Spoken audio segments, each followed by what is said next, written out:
Taxi కడుతున్నారంట.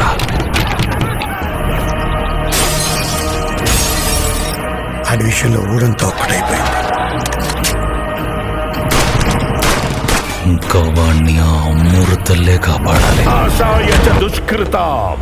Megastar Chiranjeevi హీరోగా, Trisha heroine గా దర్శకుడు వశిష్ఠ తెరకెక్కిస్తున్న అవైటెడ్ సినిమానే విశ్వంబర. భారీ ఫాంటసీ చిత్రంగా ప్లాన్ చేసిన ఈ సినిమా ఎప్పుడు విడుదల అవుతుంది అనేది ప్రశ్నార్థకంగా మారింది. నిజానికి ఈ ఏడాది సంక్రాంతికి రావాల్సిన ఈ సినిమా ఇప్పటికీ కొత్త రిలీజ్ డేట్ని అనౌన్స్ చేయలేదు. అయితే షూటింగ్ దాదాపు అయిపోయింది. చిరు కూడా మరో సినిమాకి మూవ్ అయిపోయారు. మరి లేటెస్ట్గా సినిమా షూటింగ్ కోసం అప్డేట్ తెలుస్తోంది. దీని ప్రకారం ప్రస్తుతం మేకర్స్ ఓ ఐటమ్ నెంబర్ని తెరకెక్కిస్తున్నారు. ఇక ఈ సాంగ్ కంప్లీట్ అయ్యాక షూటింగ్ అంతా అయిపోయినట్టే అని వినిపిస్తోంది. మరి ఆ కొత్త రిలీజ్ డేట్ ఏంటి అనే దానికోసం అభిమానులు చాలా ఆసక్తిగా ఎదురు చూస్తున్నారు. ఈ వీడియో నచ్చినట్టయితే లైక్ చేయండి, షేర్ చేయండి. మరిన్ని లేటెస్ట్ అప్డేట్స్ కోసం మా ఛానల్ని సబ్స్క్రైబ్ చేసుకోండి.